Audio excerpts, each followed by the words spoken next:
viongozi wote wenzangu na watu wa Kwale, hamjambo. Kwale, hamjambo. Kwale, assalamu alaikum. Bwana Yesu asifiwe. Similani. Mjisimila. Malamadzo. Mvula ya pevo. Mloganji. Mloganji. Similani. Ndugu watu wa Kwale, kwanza nataka niwapongeze wananchi wa Kwale na wananchi wa taifa letu tunayoipenda Kenya kwa kutukaribisha katika sherehe hii ya Mashujaa 2024 hapa Kwale. Nataka nimpongeze viongozi wote waliofika hapa. Nataka nimpongeze pia niwapongeze pia viongozi wote wa Kwale hii wakiongozwa na Mama Governor Fatuma Achane.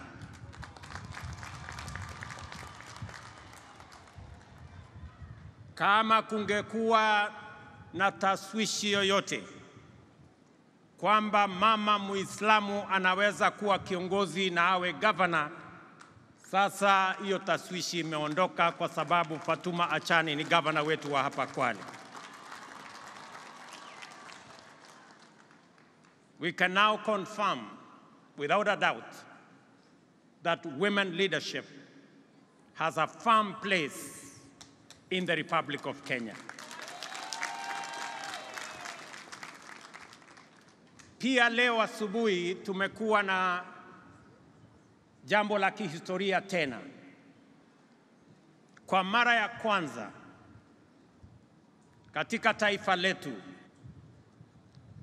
mwanajeshi mama kuongoza sherehe hii, Luteni Kanali Faith Mwangandi. Huyo mama hapo, mpigie makofi jameni. Kudhihirisha tena kwamba mama wanaweza kufanya kazi zote. And that is why we, the people of Kenya, are proud defenders of our freedom and aspire to become and remain free and sovereign. These were the foremost attributes of the first generation of freedom fighters who faced the monster of imperial domination with unflinching courage and commitment to prevail, even if it cost them everything, including their very lives. From them, we have a fine model that has inspired generations of selfless patriots and continues to inspire us today as we do our part in nation building.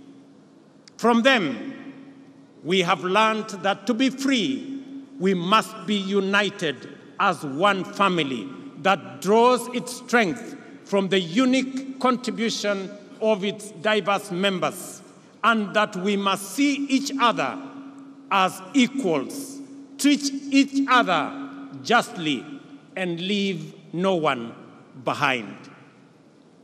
We, the people of Kenya, know that just like our ancestors, we have what it takes, including the values, principles, and commitments that define Mashujaa, to break free of oppression, humiliation, poverty, and indignity. We know this because for our nation to be free, brave men and women, young and old, from every community and every region struggled with exemplary determination until Kenya was free. We know this because everywhere you go in Kenya, the echoes of heroism, histories of sacrifice, and legacies of historic struggle by ordinary people who achieved extraordinarily endure to date. Our heroes did not hail from one village or speak one language. Our heroes are numerous and diverse, united by a principled commitment to confront an unjust, exclusive, and oppressive system in pursuit of a noble vision of national liberation. This unity of purpose motivated the icon of courage, Mekatilili Wamwenza, and her generation of champions from every part of Kenya to resist colonialism, as well as Ronald Ngala and his fellow freedom fighters who advocated independence and decentralized government, which was an early fashion of devolution. In confronting colonialism, Mekatilili Wamwenza did not seek to free her village or region from occupation by a community. Instead, she resisted the structures and institutions of a system of exploitation and tyranny in the knowledge that defeating it would free a whole nation. This is the same spirit embraced by our freedom fighters, such as Otenyo Nyamantere and Mora Ngiti from Kisii, Wanameme Masinde in Bungoma, Oigo Paul Agwech and Oyuko Fipi Ambio in Kisumu, Igogi Teresa Kiambi in Meru, Kalondu Matheka Mbalu in Makueni, and many others. The great lesson that has been passed down to us from their era and which we must faithfully transmit clearly and boldly to the future generations is that every citizen of Kenya is a full and equal member of our political community, entitled to make a contribution to nation building and with an inalienable right to a full, just, and fair share of all the benefits that accrue from our development.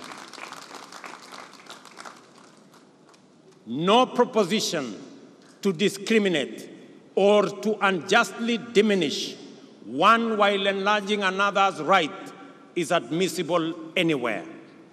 Therefore, any formula seeking to exclude, alienate, or disenfranchise any person, group of community for any reason is repugnant to the very essence of our nationhood. We are one people, and Kenya is one united, indivisible, and sovereign nation. Ladies and gentlemen, freedom came at great cost and was won against overwhelming odds. It called for a capacity to embrace immense sacrifice and willingness to pay the ultimate price. We remember them and appreciate their sacrifices.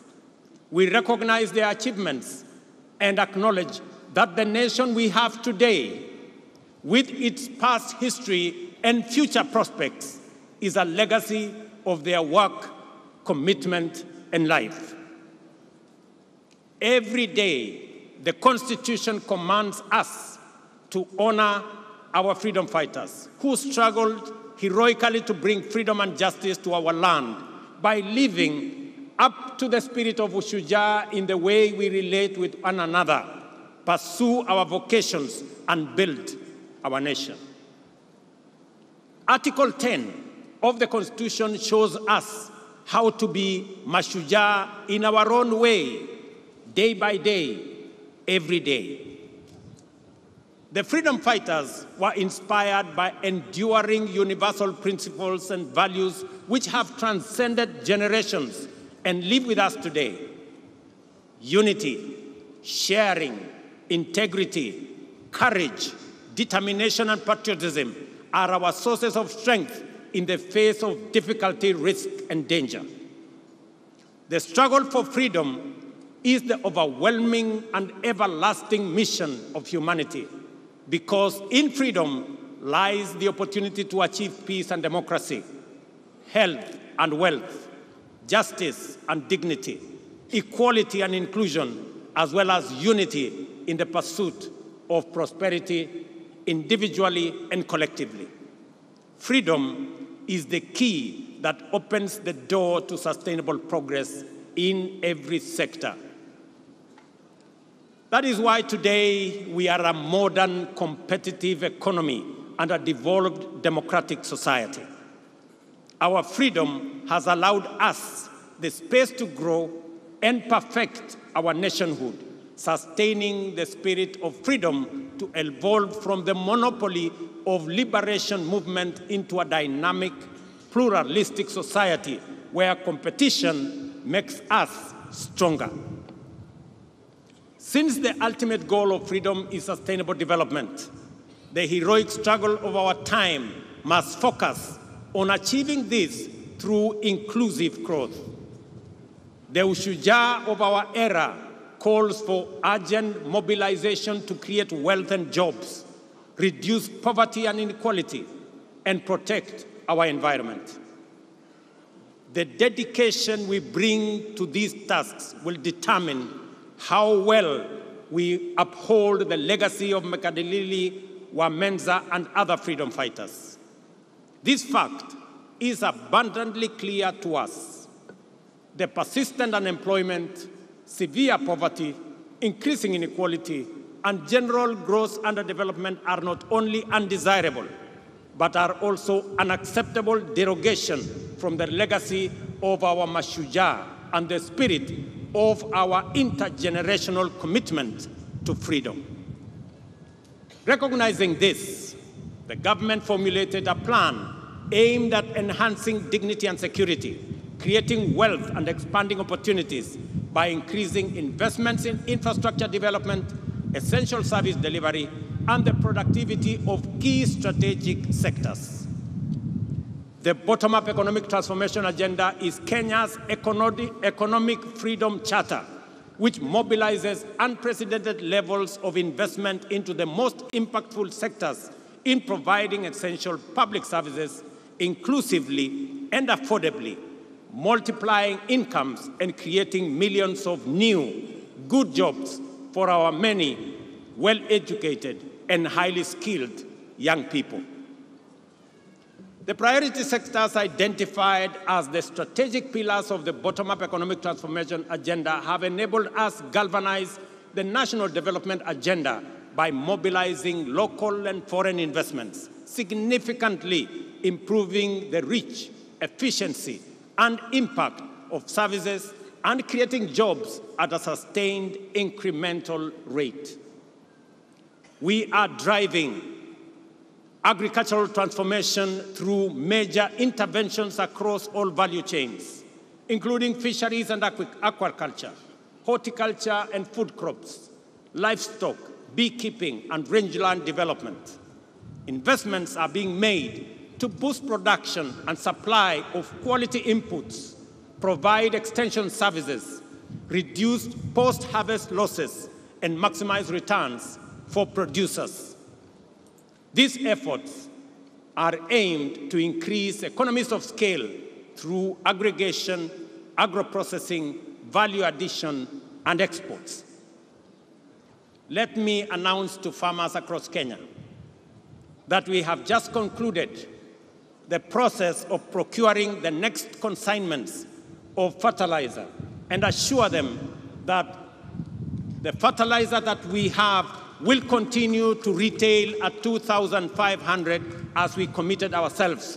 Whether it is tea, whether it is coffee, whether it is maize, whether it is wheat, whether it is sugarcane, we will make sure that prices of fertilizer are universal because we have seen its impact on matters food productivity in Kenya and the lowering of the cost of living as a result of reduction of food prices because of enhanced supply.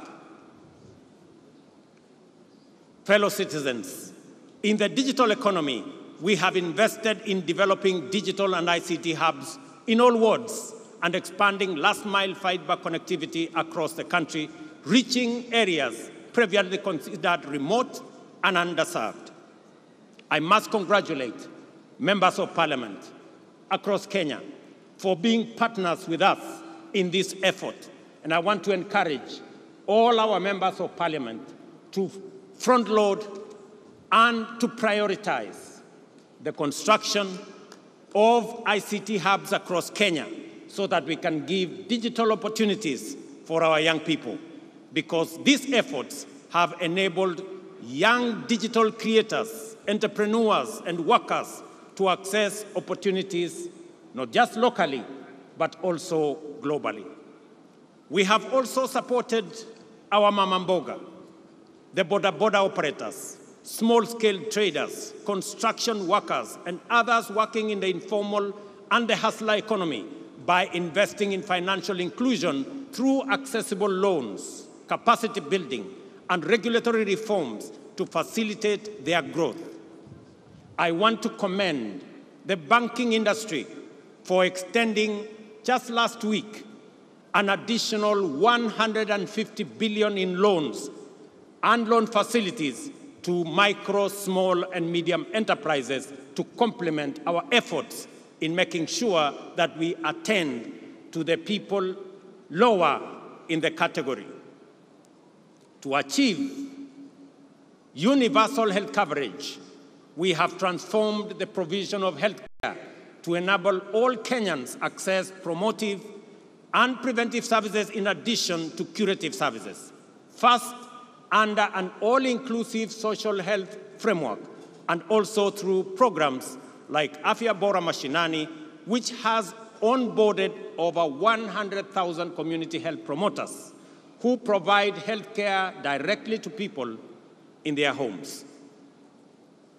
Ladies and gentlemen, today marks the conclusion of Boma Yangu Week, launched last Monday to celebrate the achievement of our affordable housing program.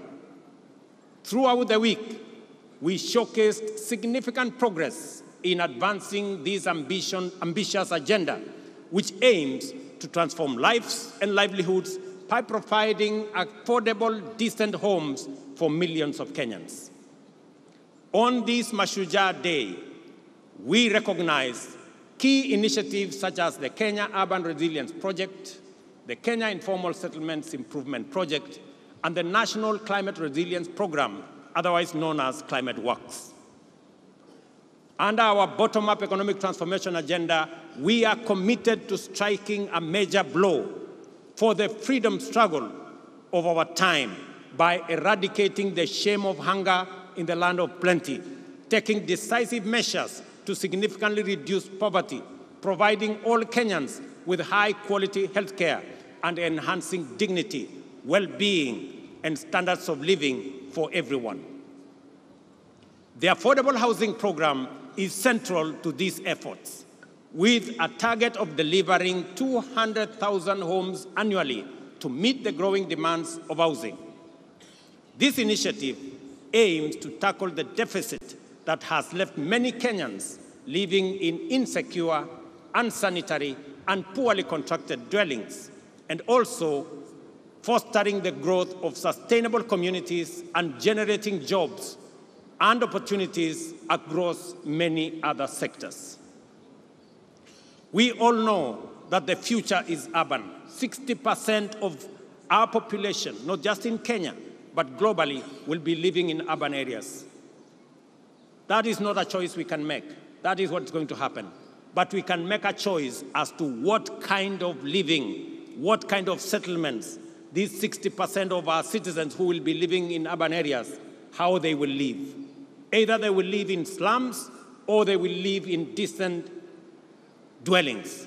It is our choice and the choice of our generation to make sure that when we undergo this process, which is inevitable, and we have communities that are urban, they will be living in decent livelihoods. The progress so far is remarkable. 124,000 housing units are at different stages of completion across 75 sites in 37 counties. These projects include homes also for the military, police, and correctional services. I am happy that the students have participated in designing student accommodation. And congratulations to the students who came, the 60 of you who have participated in that process. Here in Kwale County, I am also happy that the Mashujaa Affordable Housing Project is underway, creating daily employment for over 200 workers. Similarly, the Diani White House project is under construction and is also generating more jobs and more opportunities. Boma Yangu, a key platform in the program, exemplifies our commitment to economic empowerment and improving Kenya's quality of life. This online portal aggregates housing demand with over 547 registered users, of whom 52,000 have collectively saved more than 2.3 billion towards home ownership.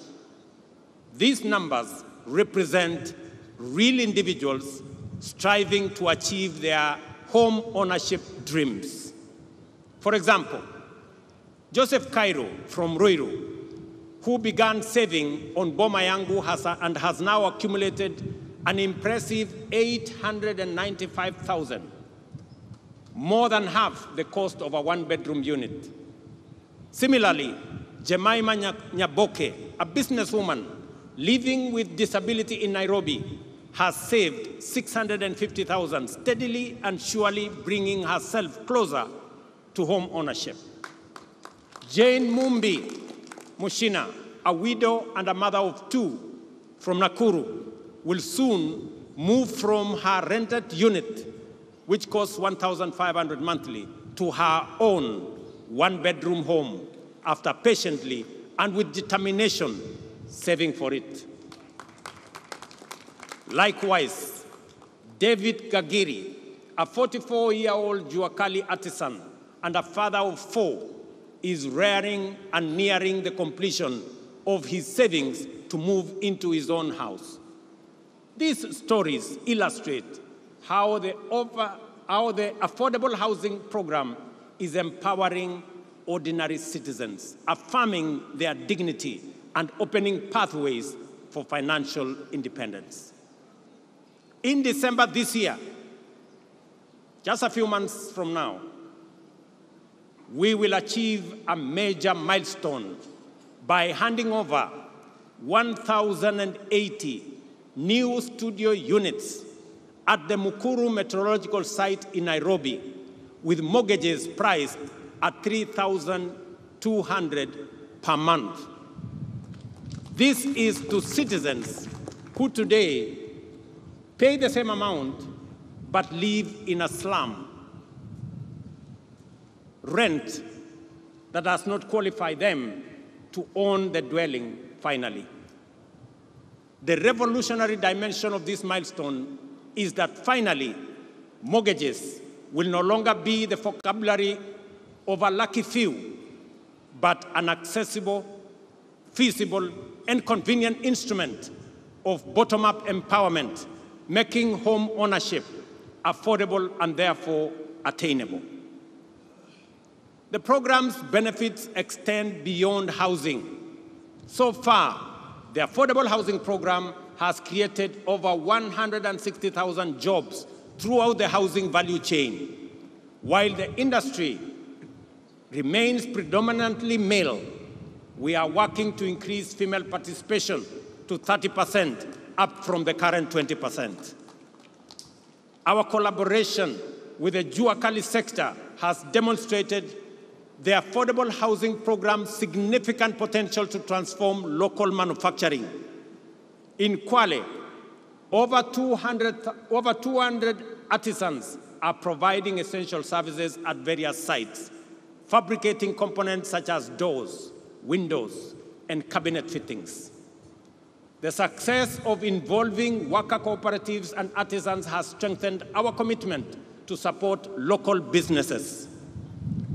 You heard the governor of Kwale enumerate the number of companies that now work with us. To facilitate this further, the government has allocated Kenya shillings 4.4 billion specifically for payments to MSMEs supplying goods and services under this program. I was especially proud to witness the signing of the 720 million subcontract awarded to Soweto High-Rise Fabricators and Woodworkers Association in Kibra, just the event that you saw us here this morning. This partnership will greatly enhance the business prospects of these Juakali associations, now recognized as bona fide affordable housing program suppliers. Ladies and gentlemen, on this day, it is important for us to remember that the objective of the freedom struggle was for the citizens of Kenya to have full rights and opportunities to live in dignity and achieve a high standard of living with security, health, and wealth. As we implement affordable housing program, therefore, we must at the same time move quickly to complement it with initiatives that promote health and well-being and secure work and livelihoods. Thus, healthcare remains a priority under our bottom-up economic transformation agenda. We are advancing the scope of the universal health coverage to give every Kenyan access to promotive, preventive, curative, and emergency services. Through the Social Health Insurance Fund, citizens will contribute and access comprehensive healthcare benefits, and those who are categorized as not being able to pay, the government of Kenya will step in and pay for them. The value for money in this scheme will be undeniable once the migration from the National Health Insurance Fund is completed and the fund is fully operational. As of the beginning of this month, 12.9 million Kenyans were registered with the Social Health Authority, and all public health institutions, and alongside 50% of private facilities, were already enrolled to provide services. I urge private hospitals to expedite the contracting process to enable us complete the final rollout of the universal health coverage. To accelerate this rollout, the government of Kenya has released 3 billion shillings to settle outstanding payments to hospitals and other service providers. I know this has been a major concern for hospitals that are owed by the former NHIF a lot of money. I want to give them my assurance that from next week, we have already released the money that will go into settling some of the debts that have held back their services under our new program. Ladies and gentlemen, the time for doubt and anxiety is slowly but surely getting behind us, and the space for criticism, skepticism, and pessimism is over. Real change ushers us into unfamiliar places. Transformative change overturns old assumptions and unlocks unprecedented possibilities. Every step into the future takes a measure of courage, and the comfort of the familiar can become a temptation to hesitate or backslide. We have been here before, Kenyans, times without number. Many Kenyans were anxious about the prospects of the freedom struggle and doubted the capacity of our freedom fighters to defeat the formidable power of the empire. Some were afraid that what they saw as an uncertain future in an independent nation, in contrast with the very real, if undesirable, present in an oppressive colony. Later, when challenging the single-party monopoly, many worried that embracing democratic pluralism might destabilize the country and lead to state collapse.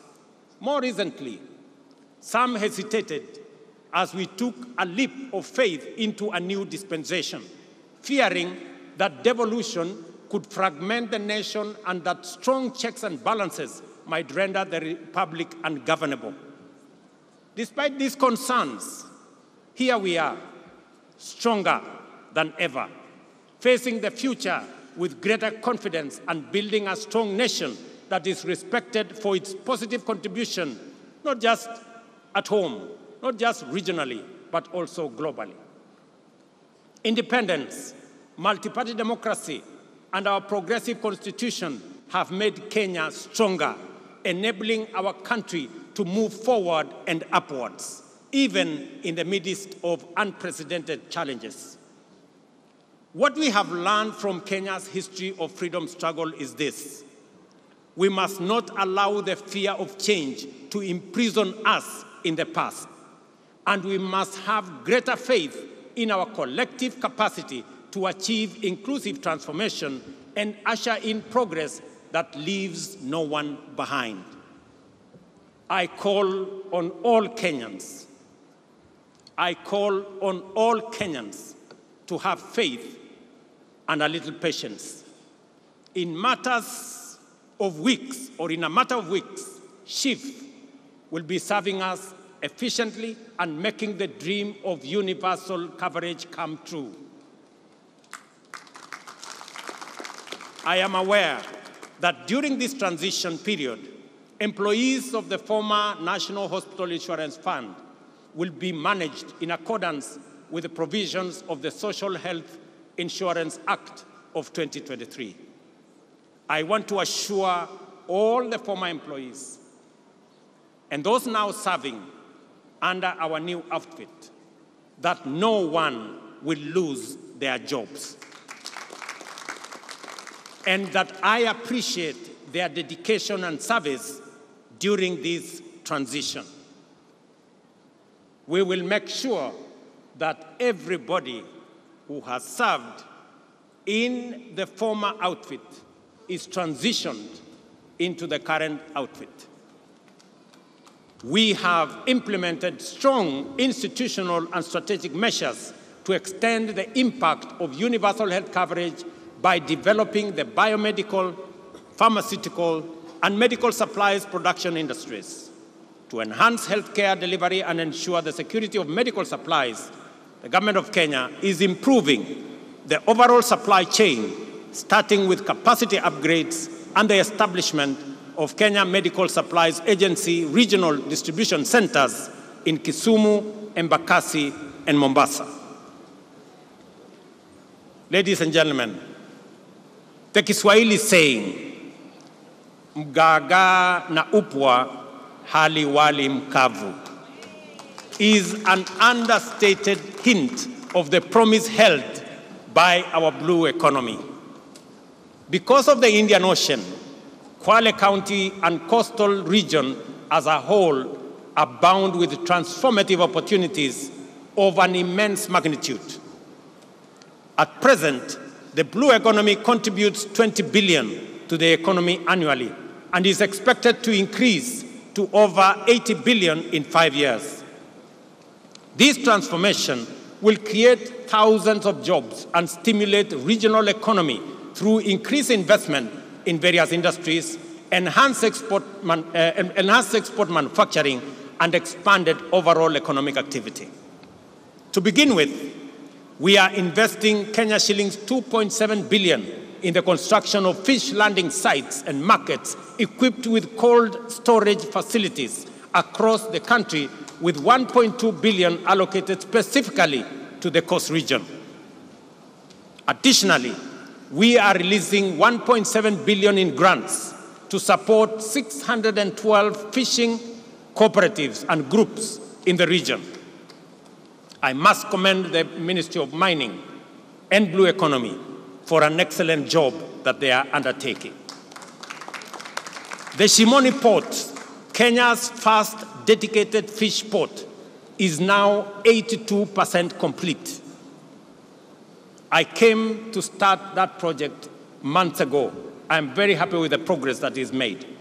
Once finished, it will boost the fishing industry by increasing the handling capacity by 50,000 metric tons of fish annually, thereby promoting value addition for both domestic and export market. To promote and enhance aquaculture and mariculture in the country, the government is investing 2.4 billion, including 1.4 billion allocated specifically for the Coast region in the development of the National Mariculture Resource and Training Center in Shimoni, here in Kwale County. This center will serve as a catalyst for the growth of productive and profitable mariculture. It will function as a marine fish seed breeding and multiplication center, facilitate research and innovation in mariculture, and offer training for fish farmers and students. To increase fish production and facilitate the transition of fisherfolk to deep water and exclusive economic zone fishing, the government has procured and distributed 123 fishing boats to local communities. And additionally, we plan to acquire deep-sea fishing vessels for offshore fishing with a total budget of Kenya shillings 600 million allocated for this purpose this year. Ladies and gentlemen, the affordable housing program, healthcare reforms, and blue economy investments go beyond infrastructure. They embody our commitment to dignity, opportunity, and prosperity for many Kenyans. We invite the private sector to join us and drive up the scale of these initiatives to provide opportunities for more Kenyans to take part in achieving lasting transformation. Together, we are building a brighter future where every Kenyan has the opportunity to thrive and winning the freedom struggle of our time. Let us remember the example of our first Mashujaa and be inspired by their values, achievements, and legacy. Let us do our part to promote national cohesion and inclusion and to combat division, tribalism, and exclusion. Let us remember that without unity, our freedom and our future would be under threat. Together, we are unstoppable in pursuit of our aspirations and immovable in the face of any challenge. By embodying, championing, and defending our national values and principles of governance every day, we will be able to live up to the monumental legacy of Mekatilili Wamenza and other heroic men and women who blazed the trail for the patriots who followed and built a nation that present and future generations will be proud of. I am encouraged by the bravery, diligence, and loyalty with which Kenyans of all walks of life undertake their profession and social tasks, fighting crime and terrorism, defending the nation's territorial integrity, treating the sick, feeding the nation, teaching our children, and serving the needs of underprivileged citizens. To you all, I convey the gratitude and appreciation of all Kenyans. It is in these things that heroism lies. The fact that we must do them every day doesn't make them any less heroic or extraordinary. Mashujaa is doing ordinary things in extraordinary ways. Therefore, whatever our vocation, let us apply ourselves with zeal, because that is how great nations are built. Ladies and gentlemen, watu wa Kwale, ndugu zangu watu wa Kenya, nimefurahi sana kuwa kati yenu katika sherehe hii ya muhimu, sote tukiungana na tukihakikisha kwamba kazi ya kila mtu isidharauliwe na mwingine.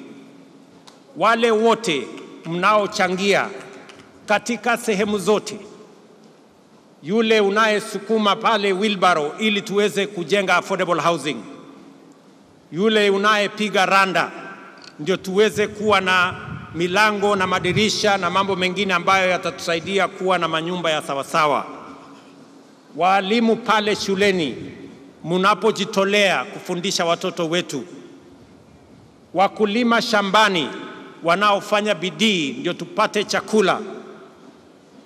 Askari wetu ambao wanasimamia usalama wa taifa letu la Kenya. Wafanyabiashara wetu ambao wanafanya bidii wakiamka mapema.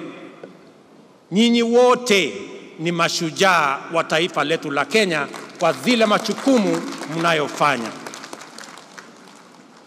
Nataka niwaeleze ndugu zangu wa Kenya ya kwamba nchi hii tutaijenga na mikono yetu na nguvu yetu na bidii yetu, kwa sababu nchi hii haiwezi kujengwa na wageni, haiwezi kujengwa na wengine. Sisi, hii ndio nchi Mungu ametupatia, na ni jukumu la kila mmoja wetu, mahali popote ulipo, utoe mchango wako kwa uzalendo, kwa kujitolea, kwa bidii. Na mimi nataka niwahakikishia kwamba tutafaulu kama nchi ya Kenya tukifanya hivyo, tukiwa tumeungana pamoja. Mwisho kabisa, nikiwa hapa Pwani, tumekuwa na jambo ama donda sugu la mambo ya ardhi. Nataka niwatangazie ya kwamba tayari tuko na pesa shilingi bilioni 1.5 ya kuanza ile program ya absentee landlords, na kusaidia wananchi ambao wanaishi katika mashamba ambayo sio yao, tuweze kuwasaidia wawache kuwa maskota, wawe wenyeji, kwa sababu tutaungana na wale ambao mashamba haya ni yao, tuweze kununua, ndio tuweze kusonga mbele pamoja. Na mimi nataka niulize magavana wetu pamoja na wabunge na wale wengine wote, tuungane katika safari hiyo, ndio tuweze kukomboa watu wetu kutoka mambo ya uskota. Asanteni sana watu wa Kwale, asanteni sana ndugu wa Kenya. Thank you very much. God bless you all, and God bless our great country that we love, Kenya. Asanteni sana na Mungu awabariki. Naomba kwa heshima sote tusimame kwa wimbo wa taifa. Kwa heshima sote tusimame kwa wimbo wa taifa.